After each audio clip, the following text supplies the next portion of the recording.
और भाई लोग क्या हालचाल है, सब एकदम ठीक ठाक। तो दोस्तों आज हम लोग पढ़ने वाले हैं द हैप्पी प्रिंस के बारे में। चैप्टर का नाम पढ़कर तुम्हें ऐसा लग रहा होगा कि इस चैप्टर में एक प्रिंस होगा जो बहुत ही खुश होगा, लेकिन ऐसा टट्टू कुछ नहीं है। वो प्रिंस बहुत ही दुखी था, और वो क्यों दुखी था वो तुम्हें ये चिड़िया बताएगी, क्योंकि इस चैप्टर में ये चिड़िया और इस प्रिंस के बीच में कुछ बातचीत हो रही है। तो चलो जरा हम भी देखते हैं कि इन दोनों के बीच में क्या खानाफूसी हो रही है। Let's go. तो देखो, द हैप्पी प्रिंस जो है ना, वो कोई इंसान नहीं है, वो एक स्टैचू है जो कि सिटी के बीचों बीच थोड़ी सी हाइट पर बनाई गई है, ठीक है।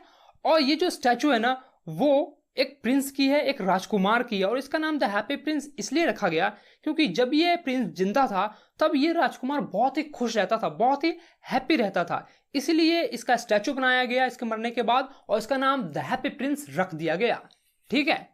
अब देखो, ये जो स्टैचू है ना भाई, वो पूरे सोने का बना हुआ है, और इसकी जो आंखें हैं वो बहुत ही कीमती पत्थर से बनाई गई है। नहीं मतलब अगर तुम इस राजा को लूटते हो ना, तो ये राजा बने ना बने, ये कुछ हो ना हो, ये खुश हो ना हो, लेकिन तुम्हारे जिंदगी में खुशियां ही खुशियां आ जाएगी भाई, और तुम बन जाओगे अपने मोहल्ले का राजा, और फिर तुम गाओगे I am a king's man, yo yo I am a king's man.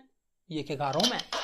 खैर चलो मुद्दे पे वापस आते हैं। तो देखो, एक रात की बात है, एक स्वेलो यानी कि सिंपल भाषा में बोलूं तो एक चिड़िया उड़कर इजिप्ट जा रही थी, क्योंकि जितने भी उसके सारे दोस्त थे ना, वो 6 हफ्ते पहले ही इजिप्ट जा चुके थे। तो उसने कहा मैं यहाँ पर रह के क्या करूंगी, मैं भी इजिप्ट चली जाती हूँ, और वो उड़कर इजिप्ट जा ही रही थी।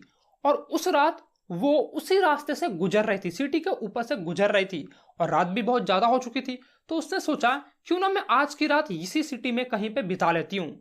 और फिर उसने अपनी नजरें सिटी के चारों तरफ यानी कि शहर के चारों तरफ दौड़ाई, और तभी उसकी नजर द हैप्पी प्रिंस के स्टैचू पर पड़ी, और वो उस स्टैचू के पास गई और उसके दोनों लेग के यानी कि दोनों पैरों के बीच में जाकर सोने लगी, ठीक है। और जैसे ही वो सोने ही वाली थी कि वो कहती है अपने आप से, wow what A golden bedroom I have. मतलब देख रहे हो भाई, उसका तो चांदी चांदी हो गया, मतलब सोने की मूर्ति पे सोना, वाओ यार व्हाट अ राइमिंग। और फिर तभी भाई उसके ऊपर एक पानी की ड्रॉप गिरती है, एक पानी की बूंद गिरती है, और वो चिल्ला पड़ती है। वो कहती है ये क्या मजाक चल रहा है, मतलब बादल एकदम साफ है, मौसम एकदम साफ है, तारे चमक रहे हैं, फिर भी ये बारिश कहां से हो गई, हाउ दिस पॉसिबल।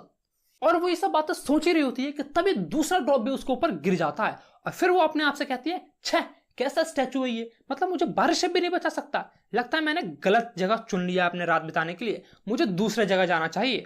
और फिर तभी उसके ऊपर एक तीसरा ड्रॉप भी गिरता है, और फिर वो ऊपर देखती है तो वो देखती है कि जो था वो बारिश की बूंदें नहीं थी, ये प्रिंस की, उस जो स्टैचू है द हैप्पी ऑफ प्रिंस की, उसका टीयर्स था, उसके आंसू गिर रहे थे।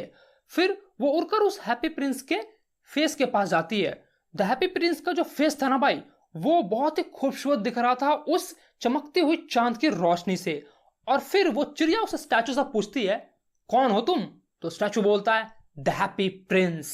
तो फिर पट्ट से चिड़िया बोलती है जब तुम्हारा नाम हैप्पी प्रिंस है तो तुम रो क्यों रहे हो। फिर द हैप्पी प्रिंस बताता है कि जब मैं बहुत छोटा था, यानी कि जब मैं जिंदा था, तब मैं बहुत ही खुश रहता था, शहर के जितने भी लोग थे वो बहुत ही मुझे खुश रखते थे, मैं आंसू के बूंद भी नहीं जानता था, इसलिए मेरा नाम द हैप्पी प्रिंस पड़ गया, जो कि मैंने तुम्हें पहले ही बता दिया कि उसका नाम हैप्पी प्रिंस क्यों पड़ा, ठीक है। और फिर वो स्टैचू कहता है कि अब जब मैं मर गया हूं तो लोगों ने मुझे यहाँ पर ऊपर मुझे बना दिया है, और अब जितनी भी सिटी की बुरी और गंदी चीजें हैं, जो दुख भरी कहानियां, जो दुख भरी चीजें हैं, मैं वो यहाँ से देख सकता हूँ।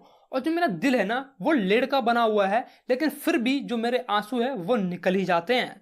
और फिर तभी चिड़िया बोलती है क्या तुम पूरे सोने के नहीं बने हुए हो, मतलब एक्सप्रेशन नहीं होता भाई, कभी कभी जब हम लोग बातचीत करते हैं और बीच बीच में निकलता क्या तू ऐसा नहीं कर सकता, तो वही वाली एक्सप्रेशन देती है यहाँ पर चिड़िया। और फिर जो द हैप्पी प्रिंस का स्टैचू है वो बोलता है कि मैं देख सकता हूं यहां से कि जो उस पतली गली में जो एक घर है गरीब का, उसकी खिड़की खुली हुई है, और उसमें एक औरत हार्डवर्क कर रही है, उसके हाथ जो है वो पूरे लाल हो चुके हैं, कपड़े को बुनते बुनते उस निडल से उसके हाथ जो है वो लाल हो चुके हैं, लेकिन फिर भी वो अभी भी उस प्रिंसेस के लिए गाउन सिल रही है, उसका फ्लावर डिजाइन कर रही है, उस पर जो भी फ्लावर उसने दिए हैं उसको वो बुन रही है, उस पर डिजाइन कर रही है। और उसका जो बच्चा है उसे वो बुखार हो चुका है और उसे ऑरेंज जूस पीना है, लेकिन उस औरत के पास सिर्फ रिवर वाटर के अलावा कुछ भी नहीं है, उसके पास कुछ भी नहीं है। तो मैं चाहता हूं कि तुम मेरे इस प्रीसियस, जो भी मेरे तलवार में जो एक रूबी लगा हुआ है, उस रूबी को तुम यहां से ले जाओ और उसको जाकर दे दो। क्या तुम ऐसा करोगे, क्योंकि मैं तो यहां से जा नहीं सकता हूं, मैं यहां से मूव कर नहीं सकता हूं। तो वो फिर चिड़िया बोलती है कि नहीं नहीं, मुझे तो इजिप्ट जाना है, मुझे कोई इंटरेस्ट नहीं है वो बच्चे में, मैं इजिप्ट जाना चाहती हूँ क्योंकि मेरे सारे दोस्त जो हैं वो पहले ही जा चुके हैं और कुछ ही देर बाद वो जाकर सो भी जाएंगे। लेकिन फिर वो प्रिंस उदास हो जाता है और कहता है क्या तुम मेरे एक रात के लिए मेरे साथ नहीं रुक सकती हो, मेरा मैसेंजर बनकर, यानी कि मैसेंजर यहाँ से वहां तक का मैसेज पहुंचाने वाला नहीं बन सकती हो। और वो बहुत ही उदास हो जाता है। लेकिन फिर चिड़िया कहती है हाँ ठीक है, फिर मैं, वो मान जाती है चिड़िया और कहती है मैं एक रात के लिए तुम्हारा मैसेंजर बनकर रुक जाऊंगी। और फिर वो हैप्पी प्रिंस कहता है कि यहाँ से ये रूबी लो और जाकर उस औरत को दे दो। और फिर वो जो चिड़िया होती है उस प्रिंस के तलवार से वो रूबी निकालती है और उसे लेकर उसे उस गरीब औरत को देने जा रही होती है। और फिर वो ऊपर से, सिटी के ऊपर से निकलती है, बिल्डिंग के ऊपर से निकलती है, तो वो देखती है कि नीचे कुछ लोग डांस कर रहे हैं। फिर रिवर क्रॉस करके वो दूसरी बिल्डिंग से जाती है, तब वहां पर देखती है कि दो कपल्स, दो लवर्स आपस में बालकोनी में आकर बातचीत कर रहे हैं। वो ये बातचीत कर रहे थे कि मैंने उसे, उस औरत को दिया है अपना कपड़ा सिलने के लिए, मैंने फ्लावर दिए हैं डिजाइन करने के लिए, आई होप कि वो मुझे सही टाइम पर दे दे ताकि मैं जाकर अभी स्टेट बॉल में जा सकूं, अपने पार्टी के वहां पे जो भी स्टेट बॉल है कुछ होगा उसमें वो मैं जा सकूं। वो बातचीत ऐसा कर रहे थे। तो इससे तुम्हें अंदाजा मिल ही रहा होगा कि ये दोनों कपल्स में से जो प्रिंसेस थी वो वही थी जिसका वो कपड़ा सिल रहे थे, ठीक है। फिर वो चिड़िया उड़कर जाती है विंडो के थ्रू, तो वो देखती है कि जो औरत जो काम कर रही थी हार्डवर्क वो लेटी हुई है, तो उसके बगल में वो रूबी को रख देती है और फिर अपना पंख फरफरा कर उस बच्चे को हल्का ठंडा महसूस करवाने के लिए उस अपना पंख फैला देती है उस बच्चे के सामने। और बच्चा फिर कहता है वाह मैंने थोड़ा सा ठंडा फील किया। और फिर वो चिड़िया वापस प्रिंस के पास आती है और कहती है कि मैंने उसे दे दिया। और फिर अगले दिन वो चिड़िया जो होती है इजिप्ट जाने से पहले वो वहां पर नहाती है रिवर में और जितने भी मॉन्यूमेंट्स होते हैं उस शहर में उसे देखती है और घंटों भर चर्च के जो टॉप होता है चर्च का उस पर जाकर बिताती है। और फिर रात में जाने वाली होती है तब वो राजा को जाकर एक बार कहती है कि अब मैं जा रही हूं। लेकिन फिर तब भी राजा कहता है कि रुको रुको रुको, मेरा एक काम और करते जाओ, सुनो। और फिर वो बताता है राजा कि देखो वहां पर एक जो प्ले राइटर है जो अपने प्ले लिख रहा है डायरेक्टर के लिए, वो बहुत ही ठंड के कारण कांप रहा है और उसके घर में इतना पैसा नहीं है कि वो लकड़ी खरीद कर अपने हाथ को सेक सके, वो बहुत ही दुखी है। तो क्या तुम मेरा एक और काम कर सकती हो? अभी तो मेरे पास एक भी रूबी नहीं है, तो तुम ये मेरा आंख निकालो और उसे जाकर दे दो। फिर वो कहती है नहीं नहीं नहीं, मुझे ऐसा नहीं, मैं नहीं कर सकती हूँ, तो प्लीज प्लीज प्लीज एक रात के लिए और रुक जाओ मेरे साथ, वो प्रिंस कहता है उसे। तो फिर वो चिड़िया कहती है हाँ ठीक है, मैं एक दिन के लिए रुक तो जाऊंगी एक रात के लिए, लेकिन मैं तुम्हारा आंख नहीं निकाल सकती यार, मैं इतना भी मतलब वो नहीं हूं। फिर वो प्रिंस कहता है अरे नहीं नहीं, मेरी जो मैंने कहा है तुम वो बस करो। और फिर वो चिड़िया उसका कहना मानती है और प्रिंस की आंखें निकालती है क्योंकि वो बहुत ही कीमती पत्थर से बना होता है। तो वो लेती है और फिर सीधा जाकर उस प्ले राइटर जो सोया हुआ होता है वो वहां पर जाती है धीरे से चुपके से और प्ले राइटर का बगल में रख देती है और वो उड़कर चली जाती है।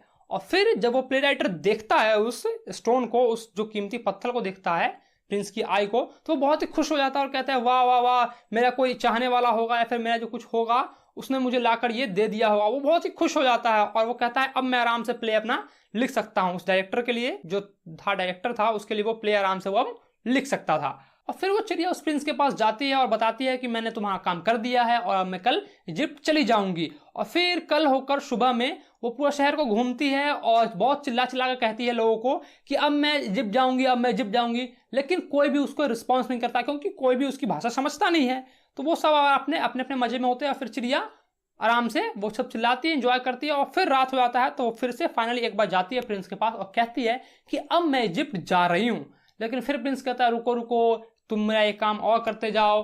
फिर वो कहता है कि देखो अब जो वहां पे तुम लड़की को देख रहे हो, उस गरीब लड़की को देख रहे हो, वो माचिस की डिब्बिया बेच रही थी और उसका जो जितना भी माचिस का डिब्बा है वो नाली में मन की गटर में गिर गया है। और अब वो खाली हाथ जब जाएगी बिना पैसे कमाए तो उसका जो बाप है वो उसे बहुत ही पीटेगा, वो उसे मारेगा।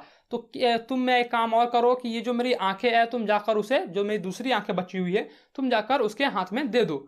तो फिर वो कहती है कि नहीं नहीं, मैं ऐसा तो तुम्हें नहीं कर सकती हूँ, मैं तुम्हारा दूसरा आंख भी नहीं निकाल के दे सकती हूँ, अगर मैं दे दूंगी तो तुम अंधे हो जाओगे। तो फिर वो प्रिंस कहता है कि जितना भी मैंने कहा है तुम्हें बस तुम वही करो। तो फिर उसे वो चिड़िया जो है वो उसका वो दूसरा आंख निकालती है और उस गरीब लड़की को जो माचिस के बेच रही थी डब्बिया, उसको जाती है उसके हाथ में देती है और फिर वो चली जाती है। और फिर वो लड़की जैसे ही वो देखती है स्टोन को, उस कीमती पत्थर को देखती है, तो वो बहुत ही खुश हो जाती है और कहती है वाह मेरे को मिल गया, अब तो मैं कुछ नहीं, मेरे पापा मुझे मारेंगे नहीं। और वो फिर से दौड़ कर अपने पापा के पास चली जाती है। अब जो चिड़िया होती है वो फाइनली आती है प्रिंस के पास और कहती है कि अब मैं इजिप्ट नहीं जाऊंगी, मैं तुम्हारे ही साथ ही रहूंगी। तो प्रिंस कहता नहीं नहीं, अब तुम इजिप्ट चली जाओ, अब सब चीज हो गया ठीक, अब तुम चली जाओ। तो वो बर्ड कहती है, जो चिड़िया रहती है, वो कहती है नहीं नहीं, अब मैं नहीं जाऊंगी यहाँ से, क्योंकि अब तुम अंधे हो चुके हो, तो मैं तुम्हें यहीं रुकूंगी तुम्हारे पास, और जितना भी शहर में एक्टिविटी हो रहा है वो मैं तुम्हें देखकर बताऊंगी। और फिर वैसे ही वो सारा एक्टिविटी देखकर बताती रहती थी और प्रिंस सुनता रहता था। लेकिन फिर प्रिंस ने कहा कि देखो ये सब चीज़ तो ठीक है, लेकिन तुम मुझे क्या ये बता सकते हो, तुम जाओ और शहर के चारों तरफ घूमो और तुम मुझे ये बताओ कि रिच लोग कैसे रह रहे हैं, पुअर लोग कैसे रह रहे हैं, इन लोग की वर्किंग कंडीशन क्या है, वुमेन और मैन कैसे सर्वाइव कर रहे हैं, तो मुझे जाके ये बताओ। तो वो जाती है, पूरा शहर घूमती है, और शहर घूमने के बाद आती है और फिर प्रिंस को बताती है कि मैंने ये सब देखा। उसने फिर वो बताती है कि मैंने देखा जो अमीर लोग हैं वो तो अपने घर में आराम से ऐशो आराम कर रहे हैं, मतलब जिंदगी लाइफ उनकी एकदम मस्त कट रही है, वो अपना चला रहे हैं अपनी जिंदगी। लेकिन जो गरीब हैं वो उनके दरवाजे के आगे भीख मांग रहे हैं, उनकी जिंदगी बहुत ही कष्टमय बीत रही है, बहुत ही दुखी से बीत रही है। और ये सब बातें वो बताती है। और फिर जो द हैप्पी प्रिंस होता है वो कहता है कि तुम एक काम करो, मेरा जो बॉडी है वो तो सोने का बना हुआ है, तो तुम लिव बाय लिव इसे निकालो और जाकर उन सबको बांट दो, उन सब में बांट दो। तो चिड़िया उसका वही कहना मानती है, वो निकालती है धीरे धीरे और उन सबको बांट देती है, जितने भी गरीब होते हैं उन सबको बांट देती है, और जितने भी गरीब होते हैं वो लेकर बहुत ही खुश हो जाते हैं। और फिर अब जो होता है, समय आ चुका होता है रेनफॉल का, रेनफॉल गिरने वाली थी, बहुत ही ज़्यादा ठंड था। अब चिड़िया जो थी, वो जो चिड़िया थी उसे बहुत ही ज़्यादा ठंड लग रहा था, और बहुत ज़्यादा ठंड लग रहा था, तो वो अंतिम बार वो मरने ही वाली थी, ऐसा लग रहा था कि मरने वाली है। वो बहुत ही ट्राई करती है, उड़ना चाहती है, अपने विंग्स को फैलाना, उड़ाना चाहती है ताकि जो उसका बॉडी है वो हीट हो जाए, लेकिन वो नहीं कर पाती है, वो बहुत ही ज़्यादा ठंड से झिझुरने लगती है। फिर वो जाती है आखिरी बार कैसे भी हिम्मत करके उस प्रिंस के फेस के पास और कहती है कि अब मैं जा रही हूँ। तो प्रिंस कहता है अच्छा फाइनली तुम अब इजिप्ट जा रही हो। तो वो चिड़िया कहती है नहीं नहीं, अब मैं इजिप्ट नहीं जा रही हूँ, मैं जा रही हूँ अब मरने, ठीक है। और फिर चिड़िया आखिरी बार कहती है क्या मैं तुम्हारे हाथ पर किस कर सकती हूँ। तो वो स्टैचू, द हैप्पी प्रिंस का जो स्टैचू होता है, हाँ हाँ तुम मुझे लिप्स पर किस कर सकती हो। और वो चिड़िया जो है उस लिप्स पर किस करती है और फिर उसी के पैरों के नीचे वो मर जाती है, उसकी डेड हो जाती है, ठीक है, वो मर जाती है। और फिर अगले दिन एक जो आदमी था उसके यहाँ से गुजर रहा था, तो वो देखता है जो प्रिंस जो होता है वो पूरा डल हो चुका था, मतलब उसकी सारी चीजें तो आंखें निकाल ली होती है, उसके जितने भी चमड़े वमड़े होते हैं, मतलब छिला छिला लग रहा था, वो सारा चीज तो निकाल लिया ना भाई उस चिड़िया ने, और जाए गरीबों को दे दिया। तो वो बहुत ही डल लग रहा होता है और उसके नीचे वो बर्ड भी मरा होता है, ठीक है। तो वो बताता है, अमीर लोगों को बताता है, जो भी वहाँ के राजा लोग होते हैं उन सबको बताता है। तो उसकी मृत्यु को, जो स्टैचू है उसको नीचे उतारा जाता है और उस जो स्वेलो होता है उसे डस्टबिन में रख दिया जाता है, और उस प्रिंस का जो लेड का हार्ट होता है ना उसे भी निकाल कर उसी डस्टबिन में रख दिया जाता है। और फिर प्रिंस को मेल्ट वेल्ट करके जो उसको करना होता है वो कर देते हैं। और यहीं पे तुम्हारा आज का चैप्टर खत्म होता है। लेकिन तुम्हारे बुक के स्टेंजा में यह भी लिखा हुआ है कि जो गॉड होते हैं ना वो एंजल को भेजते हैं और कहते हैं जाओ वहां से 2 कीमती चीज लेके आओ। तो वो एंजल जाते हैं और तुम्हें पता है वो क्या लेके आते हैं, वो वही दोनों चीज लेके आते हैं। क्या पता है, एक उस बर्ड का डेड बॉडी लेके आते हैं और दूसरा वो जो स्टैचू होता है प्रिंस का, उसका जो लेड का हार्ट होता है, दिल होता है, वो उसे लेके आते हैं। और फिर गॉड कहते हैं वाकई में तुमने 2 बहुत ही कीमती चीज लेके आई हो। और वो बताते हैं कि मैं इस बर्ड को रखूंगा अपने गार्डन में, वो गार्डन में घूमेगी, और जो ये हार्ट है, जो प्रिंस का हार्ट है, ये मेरे कैबिन में रहेगा, ठीक है। तो यार इस चैप्टर से हमें ये पता चल रहा है ना कि हमें ना हमेशा जरूरतमंदों को मदद करनी चाहिए। तो तुम भी एक मेरा काम करो कि इस चैनल को सब्सक्राइब कर लो, वीडियो अच्छा लगा हो तो लाइक ठोक दो और इसे अपने दोस्तों के साथ शेयर करो, ठीक है। चलो भाई, तो फिर मैं मिलता हूं तुम्हें अगली वीडियो में। चैनल सब्सक्राइब नहीं किया तो क्या कर रहे हो भाई लोग, चैनल सब्सक्राइब कर लो कम से कम। चलो फिर बाय।